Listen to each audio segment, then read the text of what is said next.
মাওলা, ইল বাবা মতিঝিল, এবারে চলে এসেছি। আয় বচ্চরা, কে কোথা থেকে আসবে? আয়, যার যার যে মনের আশা আছে আমি পূরণ করে দেবো ইনশাআল্লাহ। ইল বাবা, এই বাবার দরবারে তোরা চলে আয়। আমি আছি এই সে গাছের উপরে। আয়, তোদের আশা ভরসা যেখানে যা কিছু আছে আমি পূরণ করে দেবো। চলে আয়। এ বন্ধু, কোন বাগানে বলে গাছ বাবা আছে? আমাদের তো বিয়ে হচ্ছে না, তো ওই বাবার কাছে গাছ নিয়ে আসি কি চ।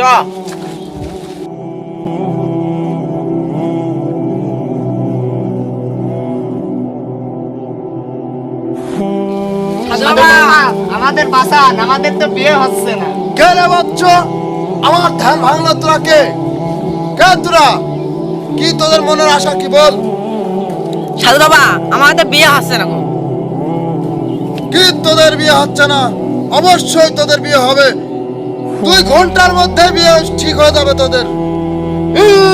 বাবা, এই গাছের বাবার কাছে তোরা চলে এসেছিস, অবশ্যই তোদের বিয়ে হবে ইনশাআল্লাহ। যা যা বাচ্চারা, যা, তোদের বিয়ে হয়ে যাবে। যা যা, দোয়া করে দিলাম, তোদের বিয়ে হয়ে যাবে। এই গাছ দিয়ে দোয়া করে দিলাম। যা, আর এই গাছটা নিয়ে যা, গাছটা নিয়ে যা।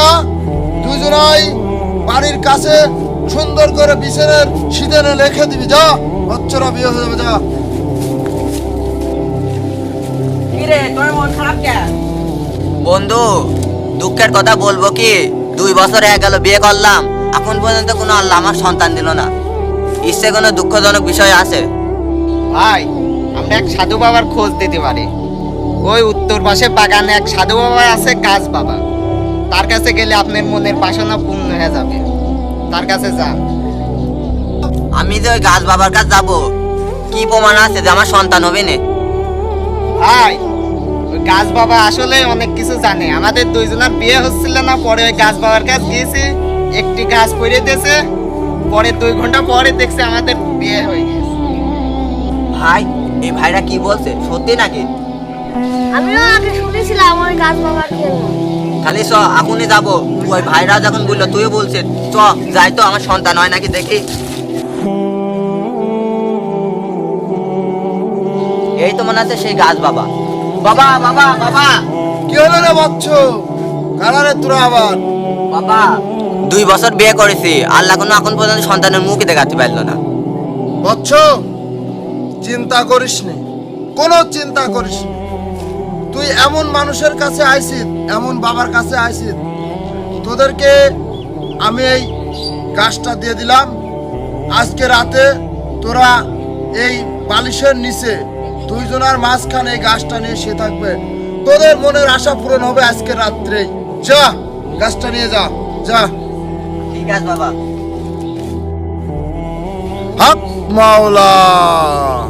ভাই, আমরা তো ওই উত্তর পাড়ায় ওই বাগানে গেছিলাম সাধু বাবার কাছ। দোকান থেকে গাছ দিল যে তোমাদের বিয়ে হবে। তো বিয়ে হয়েছিল, বোর্ড বানাতো, সে পরের দিন মারল দৌড়, কপালে আর বোর্ড টিকিনি। কি, তোমারও এটা হয়েছে? হ ভাই। বন্ধু, তোরাই তো বললে ওই গাছ বাবার কাছে যা, ওই গাছ বাবা দেখছেন সন্তান হওয়া দিবি না। ওই গাছ বাবা সন্তান হওয়ার জন্য গাছ দিছিল, মাঝে থেকে দিছিলাম, সন্তানের মুখ তো দূরে থাক, বই হারাগে সকালবেলা। ভাই, তাহলে চল আমরা সবাই মিলে আমাদের মসজিদের ইমাম সাহেবের কাছে যাই। ঠিকই বলেছে, চ।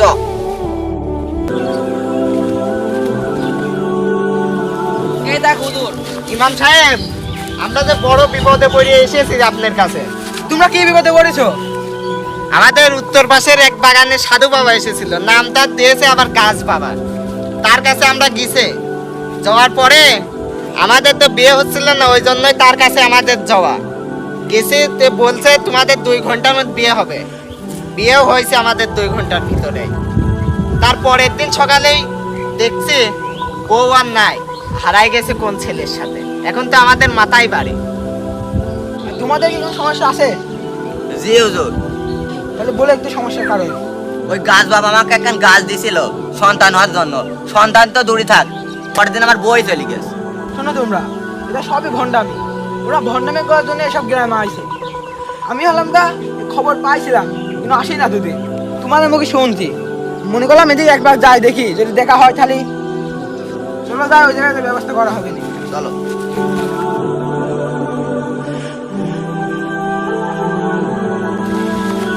হুজুর, এই সে আমাদের গাছ বাবা। আসসালামু আলাইকুম। কে রে বাবা, সালাম দিছি আমাকে? ওয়ালাইকুম আসসালাম ওয়া রাহমাতুল্লাহি ওয়া বারাকাতুহু। কে রে বাবা তুই? তোর কি কোনো মনে আশা আছে? আশা থাকলে বলতে পারিস এই গাছ বাবার কাছে। আমি হলাম এই এলাকার মসজিদের ইমাম। আপনার সাথে কিছু কথা ছিল, আপনি গাছের থেকে নেমে আসেন। কি কথা বলবি বচ্চ, যে আমাকে নিচে নামতে হবে? আপনি তোকে নেমে আসুন, তারপর বলছি। আচ্ছা ঠিক আছে, আপনি যেহেতু মসজিদের ইমাম সাহেব, আপনার কথা তো আমাকে শুনতেই হবে। ঠিক আছে, আমি নেমে আসছি। হাত মালা ইল বাবা মতহিল, মসজিদের ইমাম সাহেবের জন্য আমি আজকে গাছ থেকে নেমে গেলাম। হ্যাঁ বল বাবা বল। আপনি কি ভণ্ডামা শুরু করেছেন? এই যে এইসব ছেলে পেলে নিয়ে আপনি তো বিশাল বড় ভণ্ড। এমন ভণ্ডামা শুরু করেছেন, এদের কি বলেছেন? এ বিয়ে করেছে, এর পরের দিন বউ চলে গেছে। এ রাত্রি আপনার কথা এই ছেলে বিছানা তোর আপনার গাছ খেয়ে দিয়েছিল। পরের দিন সন্তানের মুখ তো দূরেই থাক, এই সালের বউ চলে গেছে।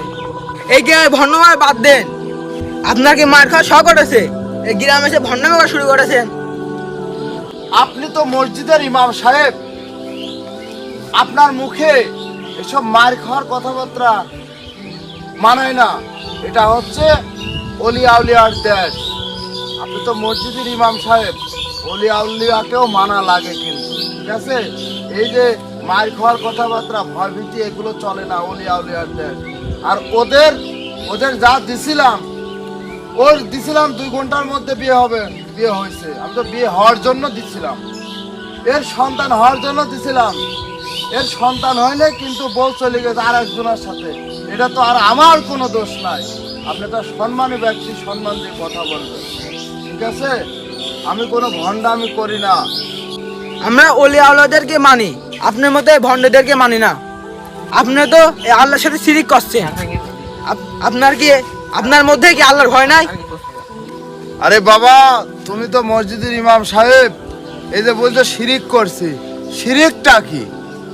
শিরিকটা কি? আল্লাহর সাথে অংশীদার সাব্যস্ত করা, এটাই হলো শিরিক। তুমি যে বলছো এর বিয়ে হবে, এর সন্তান হবে, আপনি কি ওপর নাকি? আচ্ছা ইমাম সাহেব, আমি আর এসবে ভণ্ডামি কাজ মাজার করবো না। আসলে আমি একটা ভণ্ড। এইরকম ভাবে যারা থাকে আসলে ভণ্ডভাবে থাকে, তো আল্লাহ পাক কি আমার এই গুনাহ খাতা কি ক্ষমা করবেন? হুজুর আপনি একটু বলবেন। অবশ্যই আল্লাহ তোমাকে মাফ করবে।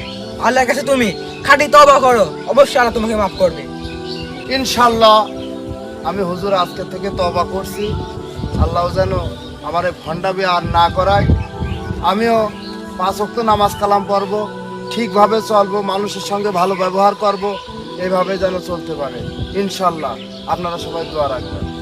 প্রিয় দর্শক বন্ধুরা, আপনারা যারা এই ভিডিওটা প্রথম থেকে শেষ পর্যন্ত দেখলেন, অবশ্যই আমাদের ভিতরে কিন্তু এই সমাজের মধ্যে এমনটি আছে, এবল আবল এমনটি দেখা যাচ্ছে। তো আমরা কোনো রকম সেরেকি কাজে যাব না, অবশ্যই আমরা কোরআন হাদিস মোতাবেক চলবো। আর এই ভিডিওটাই যারা দেখেছেন, যদি ভালো লেগে থাকে অবশ্যই লাইক কমেন্ট শেয়ার করবেন। ধন্যবাদ সবাইকে। আসসালামু আলাইকুম ওয়া রাহমাতুল্লাহি ওয়া বারাকাতুহু।